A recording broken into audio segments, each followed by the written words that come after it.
You think the most painful betrayals arrive with shattering screams or explosive fights? The truth is, the deepest cuts come from your own blood, delivered on an agonizingly quiet morning. Do not judge until you hear my story.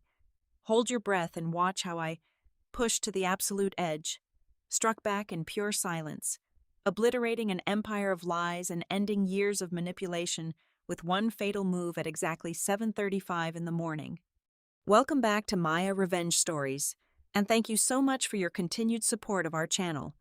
Recently, YouTube disabled our monetization features, leaving us without the budget to keep operating. But we are determined to keep bringing you these stories. If you enjoy today's story, please consider supporting us with just $1 so we can pay our hardworking team and keep creating content for you. You can do this by scanning the QR code on your screen or clicking the donation link in the description or pinned comment. My name is Nina Dean. I am 34 years old, and I work as an aviation meteorological data analyst at the AeroVortex Dynamics Research Center in Denver, Colorado. My world is one of barometric pressure, sudden atmospheric drops, and ice formations. I am used to predicting disasters before they strike, but I did not predict this one. It was barely 5 o'clock in the morning. The break room was dead quiet, save for the low, rhythmic hum of the mainframe cooling systems.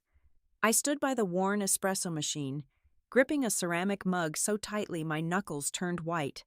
The coffee was bitter, burning the back of my throat as I swallowed. But the physical sensation was necessary. It grounded me in reality for the early shift. I walked back to my workstation, my boots echoing softly against the linoleum floor. The monitors bathed my face in a pale blue glow, displaying swirling satellite feeds of blizzard patterns over the Rockies. I settled into my ergonomic chair, intending to clear my personal errands before the morning briefing. I unlocked my phone to check my banking app, just making sure my automated utility bills had cleared. I tapped the screen. The biometric scanner chimed gently, the dashboard loaded, and my breathing stopped entirely. The air in my lungs turned to lead. My eyes locked onto the balance of my emergency backup credit card. Available credit exactly $12. My heart slammed against my ribs like a trapped bird. $12. That card had a pristine limit. I refreshed the page, convincing myself it was a server glitch. The numbers did not change. I tapped into the transaction history, and the truth hit me with the force of a physical blow.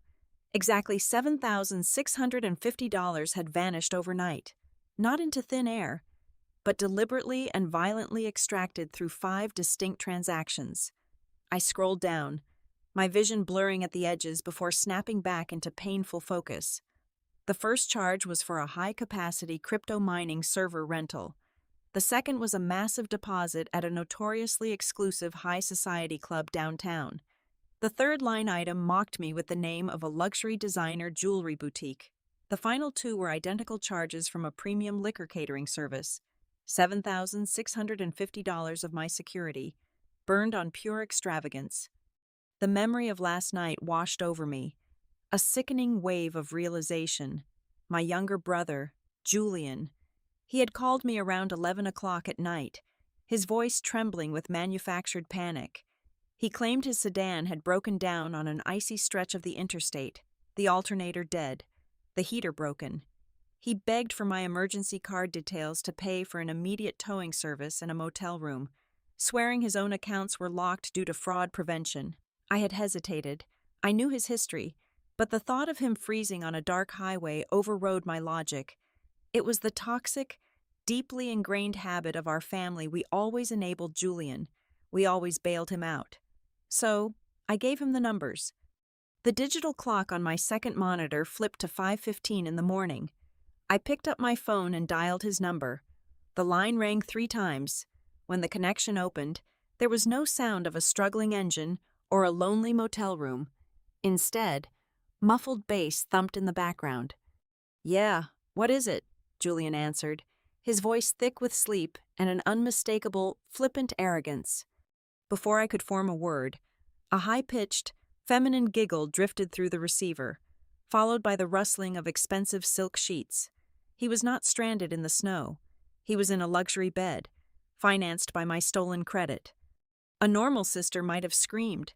A normal woman might have sobbed, demanded answers, or hurled curses into the phone. I did none of those things. The betrayal was so absolute, so meticulously cruel, that it bypassed my anger and tapped straight into the core of my professional discipline. I analyze storms. I do not shout at them. I severed the call without uttering a single syllable. The silence in the research lab felt heavier now, charged with a dark, electric energy. I systematically took screenshots of every single fraudulent transaction, securing the evidence in a locked cloud folder. I set my phone down on the desk. I looked at my reflection in the dark glass of the standby monitor. My eyes were completely hollow, as brutally cold as the ice formations I study every single day. The mourning period for my brother was over. Now, the calculation began. I swiveled my ergonomic chair back to the main console, my mind shifting from shock to a surgical, investigative focus. If Julian had the audacity to execute a $7,650 heist, this was absolutely not a spur-of-the-moment crime of passion. I logged into my personal email architecture through the AeroVortex Dynamics Secure Encrypted Server. Our laboratory network utilized military-grade protocols, bypassing standard corporate firewalls and allowing me to run a deep, uninhibited diagnostic on my own digital footprint. I ignored my primary inbox and plunged straight into the depths of the archived spam and trash filters. I initiated a targeted keyword sweep for my own full legal name, my address, and my social security digits. The results populated the screen in less than 2 seconds, and a cold, creeping nausea settled deep in the pit of my stomach. The paper trail of deceit did not start last night. It stretched back methodically over exactly 3 months. Document after document loaded on my high-definition monitor. Julian had not merely stolen my available credit limit, he had wholesale cloned my professional identity. He had drafted intricate, highly fraudulent financial profiles presenting me as his wealthy, silent angel investor. He blatantly weaponized my verified credentials as a data analyst at the research center to legitimize a completely phantom technology startup. It was a sophisticated shell company designed for one singular, malicious purpose to bait, dazzle, and defraud the old money high society elites of Denver.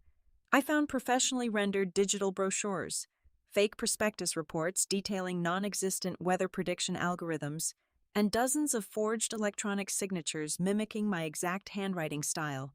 And then, nestled in a buried thread, I found the primary target, emails addressed to a woman named Sloan. The disjointed pieces of the morning snapped together with terrifying clarity. Sloan was the owner of that high-pitched giggle I had heard on the phone. She was his brand-new fiancé, the sheltered heir to a massive real estate fortune, the ultimate prize Julian was currently trying to bleed dry and impress with his stolen, fabricated wealth. I did not wait for my early shift to officially conclude. I locked my workstation console, grabbed my heavy winter coat, and walked out of the facility into the freezing gray pre-dawn air. The drive across the city was a blur of icy concrete and harsh yellow streetlights. My destination was a high-rise luxury apartment building situated right in the heart of downtown Denver. I knew the address and the specific unit number perfectly because, in another pathetic moment of familial weakness exactly 1 year ago, I had foolishly co-signed the lease as his primary financial guarantor. I parked my vehicle in the visitor garage and bypassed the main concierge desk, utilizing the resident access code I still retained in my memory. I took the private elevator directly to the penthouse level. The utter silence of the ascending cab mirrored the deadly, suppressed calm currently cementing in my mind. I reached his heavy oak door, just as it swung open from the inside. There they were. Julian was dressed in a sharply tailored designer suit that reeked of expensive cologne and new money arrogance. Beside him stood Sloan, draped in a pristine silk trench coat, her left hand flashing a massive diamond ring that I now recognized was purchased with my emergency funds just hours prior. They were holding matching leather portfolios, clearly preparing to head out for a massive capital contribution contract signing scheduled for the very next morning. Julian froze the absolute second his eyes locked onto mine. All the color instantly drained from his face, leaving him looking like a panicked ghost trapped in an expensive suit. However, he recovered his composure with terrifying speed, plastering on a fake, dazzling smile for his clueless fiancée. He mumbled a hurried, smooth excuse to Sloane about needing a brief family word and aggressively grabbed my elbow, practically dragging me into the dim, secluded concrete corridor near the service elevators. The moment the heavy steel fire door closed behind us, his charming facade vanished completely. He looked at me with a brazen, entitled glare, showing absolutely zero remorse. "What are you doing here?" he hissed, his voice echoing sharply in the narrow, concrete space. "Are you out of your mind showing up like this right now?" I looked at him. I did not blink. I did not raise my voice. $7,650. Julian. He rolled his eyes dramatically, letting out an exasperated sigh as if I were a toddler throwing a public tantrum. "Oh my God. Keep your voice down. It is not a big deal at all. I just needed to borrow a little liquidity to lubricate the relationship. You saw her. That is Sloane. Her family is practically Denver royalty. We are signing a massive funding contract tomorrow morning. Once her father pours his trust fund capital into my startup, I will pay you back 10 times over. I will buy you a brand new car. Just go home and do not ruin this for me." He genuinely believed his own twisted logic, but as I stared into his desperate, greedy eyes, the final, most sickening layer of his betrayal revealed itself to my analytical mind. I thought about the exact timestamps of those 5 fraudulent transactions. They had all occurred precisely around midnight. Julian knew my work schedule flawlessly. He knew that the subterranean archive laboratory at Aerovortex Dynamics was a total cellular dead zone. He knew my mobile phone would completely lose its signal the moment I went down into the lower levels for my midnight instrument calibration. That meant the automated fraud alerts from my bank would be trapped in the network bottleneck, only delivering to my device several hours later when I returned to the main surface-level break room. He had meticulously calculated the exact window of my technological blindness to drain my accounts without immediate detection. This was not a desperate brother making a foolish, impulsive mistake. This was a cold-blooded predator mathematically isolating his prey. I walked away from the concrete corridor of that luxury apartment building, leaving my brother standing there in his expensive, stolen suit. The drive back to my modest suburban duplex felt like wading through thick, freezing mud. The physical exhaustion of my overnight shift was beginning to set into my bones. But my mind was racing with a terrifying clarity. I had not even pulled my vehicle into my narrow, cracked driveway when the digital dashboard display of my car lit up violently with an incoming call. The caller identification flashed the name Arthur, my father. I pressed the green acceptance button on the steering wheel, a heavy, familiar dread settling deep into the bottom of my stomach. Before I could even utter a single word of greeting, his harsh, raspy voice filled the confined cabin of my car. "Julian just sent me a frantic text message. He said you ambushed him at his building like some kind of rabid, unhinged debt collector. What exactly is wrong with you? Nina." He did not ask how my grueling night shift at the laboratory went. He did not ask if I was feeling okay or if I had slept. His immediate, automatic default setting was the absolute, unquestioning defense of his golden boy. I gripped the cold leather of the steering wheel until the joints in my fingers ached. "He stole from me. Dad," I replied, keeping my tone as even as possible. "He drained my entire emergency fund overnight to buy designer jewelry and premium liquor. He lied about his car breaking down in the snow." My father let out a loud, contemptuous scoff that echoed sharply through the car speakers. "He did not steal anything from you. He is merely borrowing it for a few days. Julian is at a highly critical turning point in his life right now. He is trying to build a legitimate, massive corporate empire. Men with great ambitions sometimes have to take a little risk to get ahead. You, sitting in your dark room, looking at your little weather charts all day, you simply do not understand high-level business mechanics.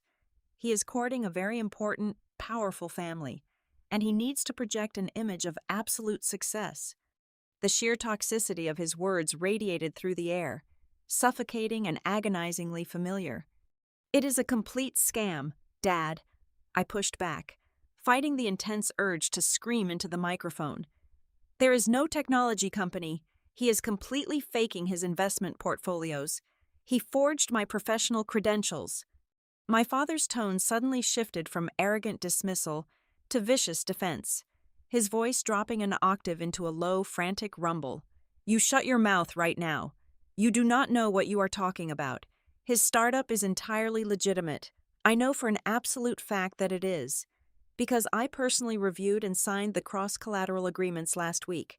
The entire escrow account clears tomorrow morning at exactly 7:30. I froze completely. My foot hovered over the brake pedal. The engine of my car idled loudly in the empty driveway, but all I could hear was the deafening rush of blood pounding in my ears. Cross-collateral agreements. My father was a retired postal worker living on a strictly fixed monthly pension. He did not have any liquid capital to collateralize. "What agreements, Dad? What exactly did you sign your name to?" The phone line went dead silent for 10 agonizing seconds. The silence was heavy, guilty, and pregnant with impending disaster.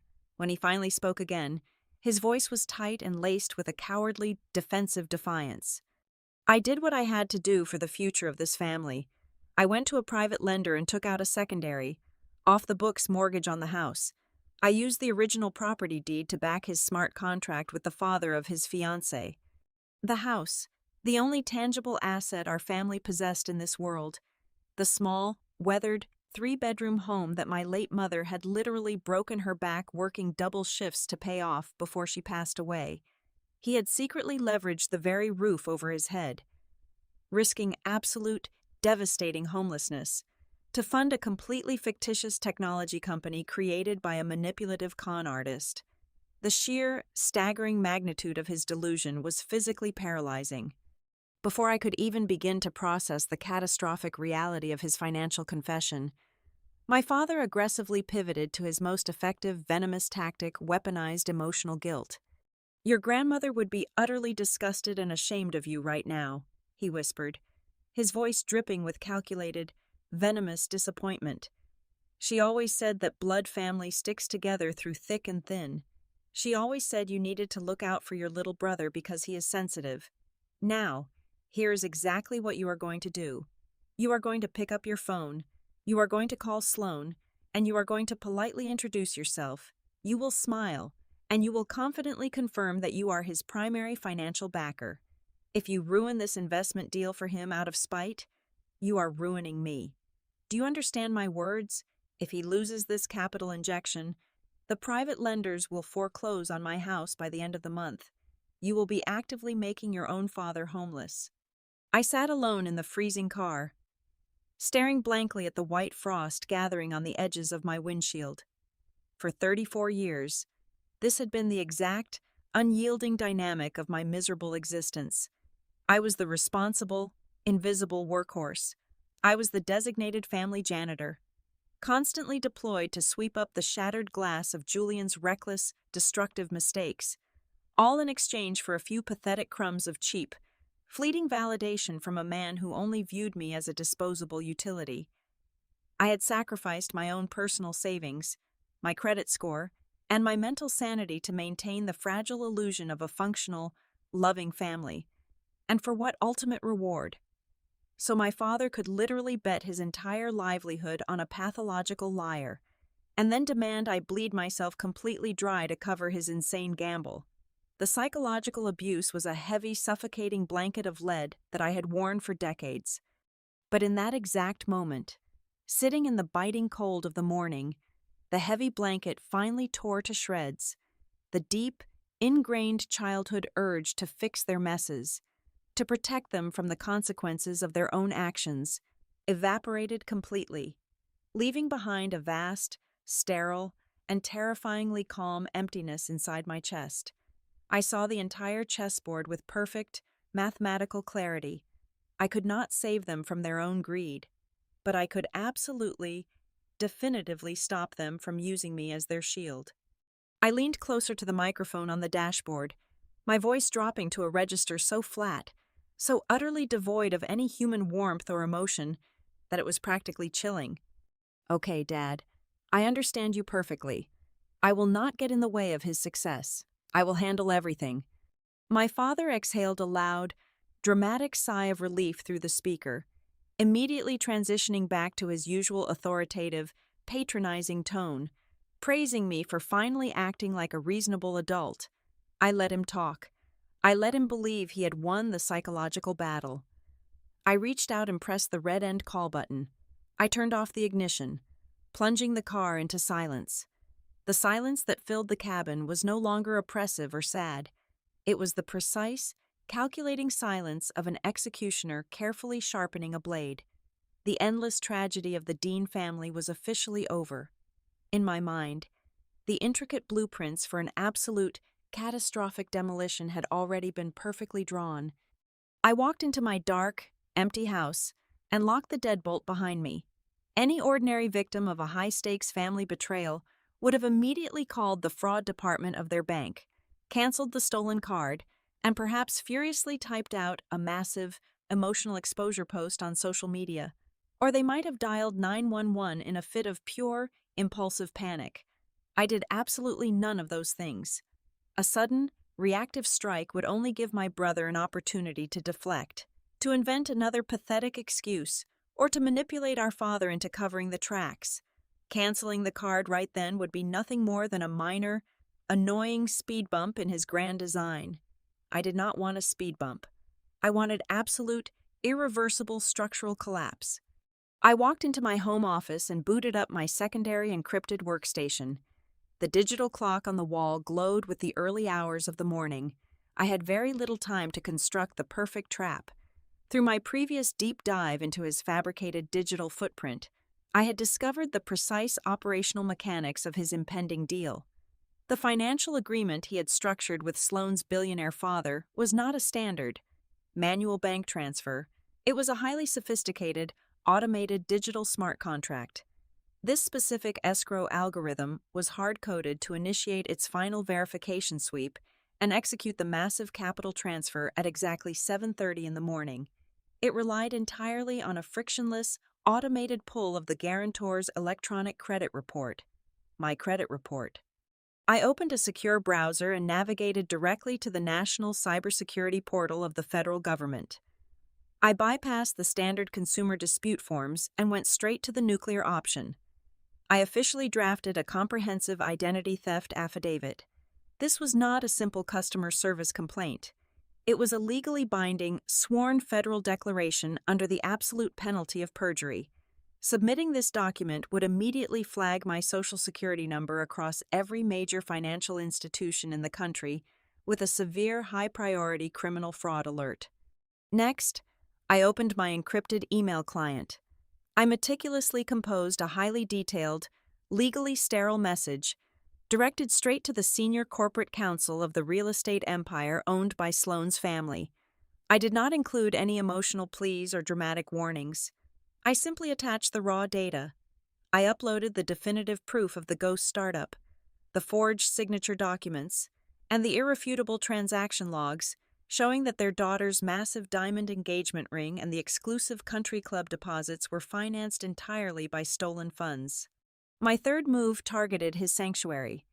I logged into the high-rise property management system using the guarantor access credentials I still possessed. I bypassed the standard maintenance request pages and navigated to the dense legal section of the leasing agreement. I officially initiated an immediate withdrawal from his lease. I did not use a standard 30-day notice. I invoked a highly specific, zero-tolerance emergency clause, immediate guarantor removal, due to active, documented financial fraud committed by the primary tenant. Now came the most critical, delicate phase of the entire operation, the synchronization. If I launched these devastating countermeasures right now in the dark of the night, the automated systems would generate immediate warning flags. Julian would receive a notification on his phone, realize his cover was blown, and use the remaining hours to scramble, lie, and perhaps coerce my father into doing something even more desperately destructive. He had to believe he had crossed the finish line.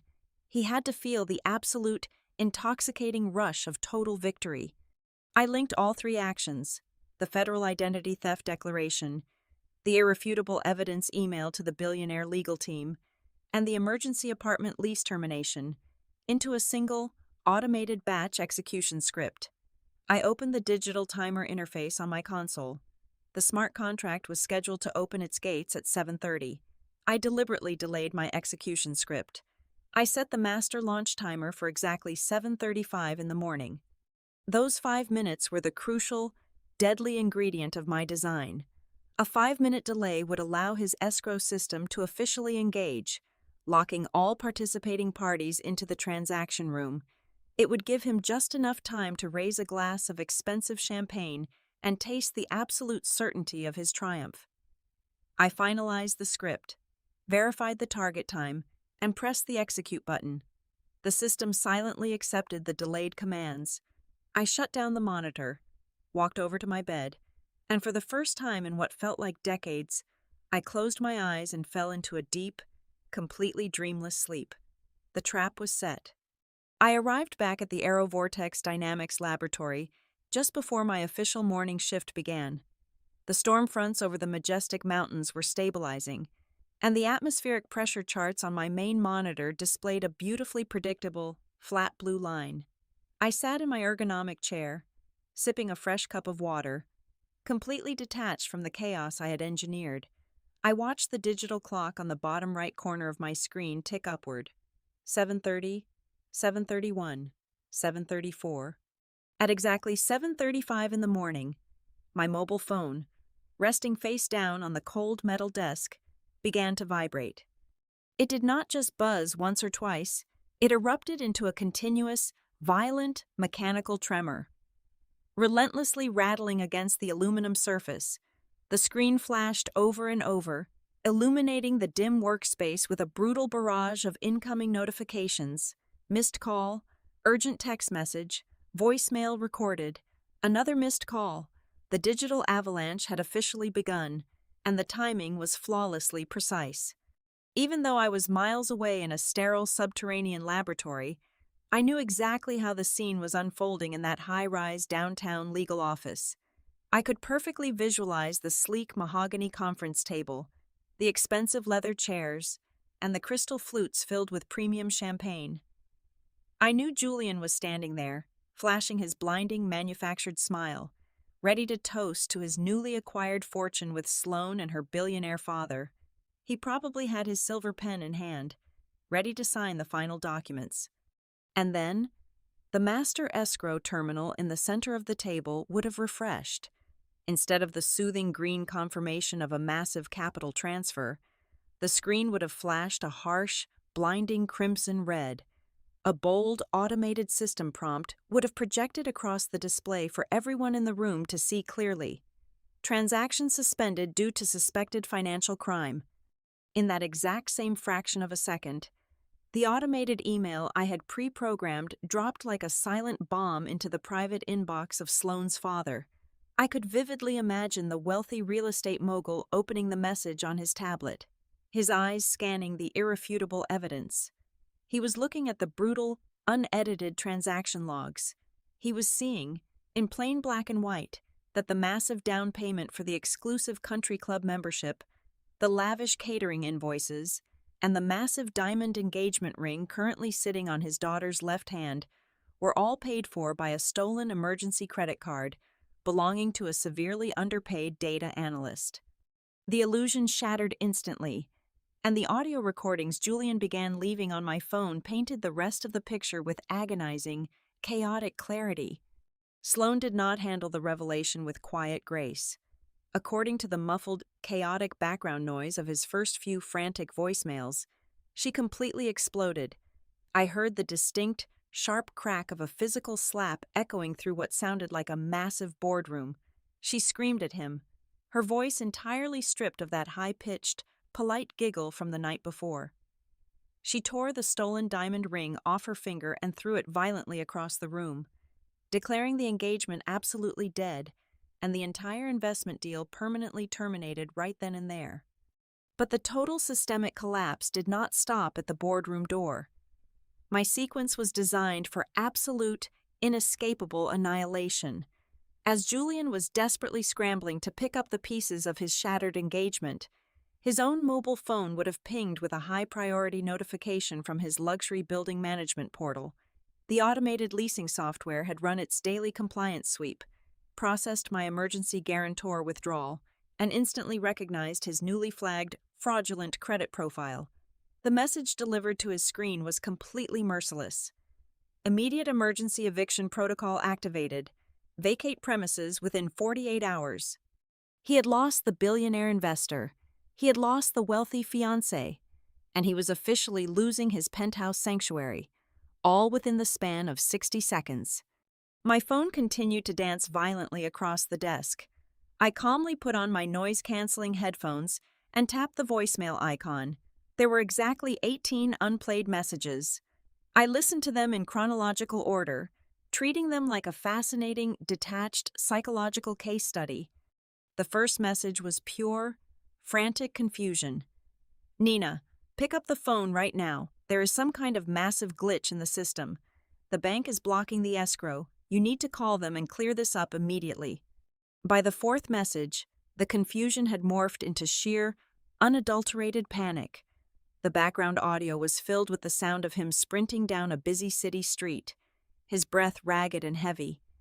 "Nina, please answer me. Sloan left. Her father is threatening to call the federal authorities. They know about the card. How do they know about the card? You have to call them and tell them it was a misunderstanding. Please, I am begging you on my hands and knees." The ninth message shifted into a dark, pathetic attempt at extreme emotional manipulation. "I am packing up the last of my belongings. Nina, I swear to God I will disappear entirely and never let you find me. You ruined my entire life over a few $1,000s. If you do not call the lawyers and fix this within 5 minutes, the absolute collapse of my future is permanently on your conscience." I did not flinch. I knew he was far too narcissistic and cowardly to ever actually harm himself. By the 18th and final message, the facade of the charming, ambitious entrepreneur had completely disintegrated, revealing the rabid, cornered animal underneath. He was screaming so loudly the microphone distorted his voice into a painful, static roar. "You miserable, jealous psychopath. I will destroy you. I will hire the best defense attorneys in the state and countersue you for defamation and corporate sabotage. I will make sure you never work in this city again. I am going to completely ruin you." I let the final voicemail end in silence. The automated prompt asked if I wanted to save or delete the message. I calmly pressed save. His threats were meaningless, empty air. He had no money for defense attorneys. He had no powerful connections left to leverage. He was completely isolated, trapped inside a burning house of cards that he had built with his own 2 hands. The sheer terror and panic were entirely his to endure. I took a deep, steadying breath, feeling the absolute, serene quiet of the laboratory wrap around me like a protective shield. The storm had finally hit land, and I was perfectly safe inside the eye. The sterile quiet of the laboratory was violently interrupted just before noon. The heavy security doors of the main visitor lobby swung open, and I was summoned to the front reception desk by the panicked security guards. I walked out to find my father, Arthur, pacing frantically across the polished granite floor. His face was entirely drained of color, resembling cracked, pale parchment. The moment he saw me, his eyes dilated with a manic, unhinged fury. He lunged forward, completely disregarding the security personnel standing just a few feet away. He raised his right hand high into the air, fully intending to strike me across the face. "You destroyed his future," he screamed, his voice breaking into a ragged, pathetic sob. "You selfish, spiteful monster. The escrow failed. The investors pulled out. The private lenders just sent me an automated default notice. You pushed your own family into the street. We are losing the house today because of your jealousy." I did not flinch. I did not step back. I stood perfectly still, looking at the trembling hand suspended above my head. But before his palm could make contact with my skin, the harsh, shrill ringtone of his mobile phone pierced the tense air of the lobby, It was a restricted number. My father, vibrating with rage, lowered his hand and aggressively answered the call, putting it on speakerphone in his chaotic state. The voice that echoed from the tiny speaker was not a ruthless private debt collector. It was a calm, authoritative federal agent speaking directly from the local field office of the Federal Bureau of Investigation. The agent coldly instructed Arthur to sit down and remain exactly where he was. In a matter of minutes, the ultimate, terrifying truth of Julian's grand business venture was completely laid bare. The Federal Bureau of Investigation had just raided the luxury downtown office suite of Julian's supposed startup fund. As it turned out, the sophisticated investors and the private lender who had provided my father with the off-the-books mortgage were not legitimate businessmen. They were a highly organized professional fraud syndicate. Julian had believed he was a brilliant mastermind conning the old money elite of Denver. In reality, he was nothing more than a useful, gullible idiot. The cartel had specifically targeted him. Recognizing his blind arrogance and his desperate need to impress his wealthy fiancée, they had orchestrated the entire Phantom Company simply to gain access to the only tangible asset available, my father's fully paid-off property deed. They had used Julian to manipulate Arthur into signing over the cross-collateral agreements, intending to completely seize our family home and liquidate it through offshore accounts. The federal agent on the phone delivered the final, staggering piece of information. The syndicate had initiated the ultimate property transfer protocol that morning. However, exactly 2 minutes before the deed was legally signed over to their shell corporation, the federal database received a massive, automated red flag. My sworn identity theft affidavit, triggered precisely at 7:35 in the morning, had instantly frozen every single financial node, credit profile, and real estate asset connected to Julian and his immediate co-signers. The brutal, calculated trap I had set to destroy my brother's scam was the exact mechanism that had severed the cartel's digital access. By freezing my own identity and burning Julian's credibility to the ground, I had accidentally erected an impenetrable federal firewall around my father's house. I had stopped the fraudulent transfer with exactly 120 seconds to spare. The phone slipped from my father's trembling fingers and shattered against the granite floor. The realization hit him with the force of a freight train. The son he had worshipped, the boy he had sacrificed everything for, had unwittingly served him up on a silver platter to a criminal syndicate, and the daughter he had abused, neglected, and tried to manipulate into covering the tracks, had just saved him from absolute homelessness and millions of dollars in insurmountable criminal debt. Arthur collapsed onto his knees in the middle of the lobby. He buried his face in his hands and began to weep. It was a hollow, agonizing sound of pure regret and shattering delusion. I looked down at him, but I felt absolutely no pity. I felt nothing at all. Later that afternoon, I drove to the downtown precinct. Julian was sitting in a bleak, gray interrogation room. He had been completely abandoned by the syndicate, who had fled the moment the raid began. He had lost Sloan, who had legally secured a restraining order against him. He had lost his luxury penthouse, his expensive suits, and every shred of his fabricated dignity. He was left with absolutely nothing but a devastating $7,650 debt and the immediate, terrifying threat of a lengthy prison sentence for identity theft and wire fraud. The only way he could avoid a federal indictment was if I, the primary victim, officially withdrew my sworn affidavit. I walked into the room and dropped a thick, legally binding repayment contract onto the metal table. I had my attorney draft it flawlessly. It stipulated that he would repay every single cent he stole from me, with maximum legal interest, garnished directly from any future wages he ever earned. Julian looked up at me, his eyes swollen, his arrogant facade completely obliterated. He reached for the pen with shaking hands and signed his name on the dotted line.